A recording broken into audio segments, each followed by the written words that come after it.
Hi educators, in this quick tutorial I want to take a look at using both Google Slides and Google Jamboard for creating books within your class.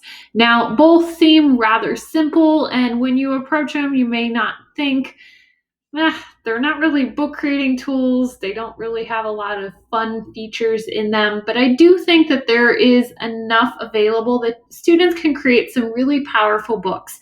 A couple of the reasons I still love Google tools for doing this is I can easily have students collaborate on the file so they can create a book together.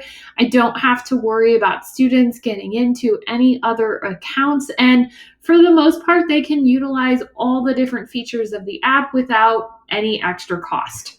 So taking a look first at Google Slides and pulling up a book that my former students had created where each student wrote their own page of the book. This particular book being on the Northwest Ordinance. So each student got a slide where they were able to add what they had researched in the form of a summary and also add images that related to their text. Now, a couple of the features that I love about Google Slides that I think really ups the game with what students can do is the ability to insert audio so they can record audio files and add audio where they've read aloud their sections of the book, the ability to add things like video that might make your book a little bit more interactive, or even the ability to use shapes in new and crazy ways so that they can create their own characters and create their own images.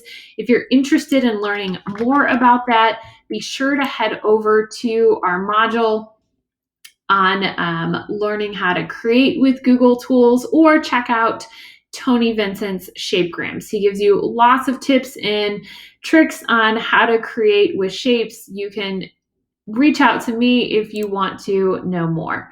So that's what I think Google Slides has to offer. Creating your own ebooks. There's lots of templates out there to start with. People like Slides Mania and Slides Carnival have backgrounds that can help really bring your book together and take it away from this boring, mundane white slide.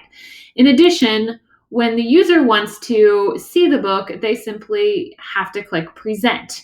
Now, there is another really cool way that students can share out their books once they have their book completed. If they grab the link for their book, and we're going to paste the link here, and we're going to take off the back part of our link and write the word present. Now, when someone goes to the book, it automatically goes in that book form so that they can click through the book like a storybook. Jamboard can also be a great tool for storytelling. Now, I have a Jamboard story up here. It's rather simple. There's no backgrounds. There's just some text and images. One of the features that I love about Jamboard that Google Slides doesn't really offer is the pen tool. And the pen tool is great when I'm working with younger students and I want them to be able to draw or circle or mark things up in their book in whatever way they want to. I also like the fact that the tools are limited. Sometimes when we're working in Slides, as much power as Slides has, it's overwhelming for students. There's so many tools up here that students could potentially use, which adds a lot to the creative capabilities, but Jamboard kind of takes that and simplifies it. Jamboard also limits you to creating 20 slides, so we really have to make sure our book stays within 20 frames. Now, as you're using both tools, the other feature I love about Google Tools is the fact that I can build a template for students to start with and put that template in either program within Google Classroom using the Make a Copy feature so that students can take and start with a template. It gives them something to begin with, a little bit of a structure for their book. The one downside of Jamboard is there isn't currently like a present feature within Jamboard. You're kind of stuck with the whole screen. Obviously, these tools wouldn't all be available if you're sharing the view-only access, but I do like that present feature of Google Slides. It just makes it look a little bit more like an ebook.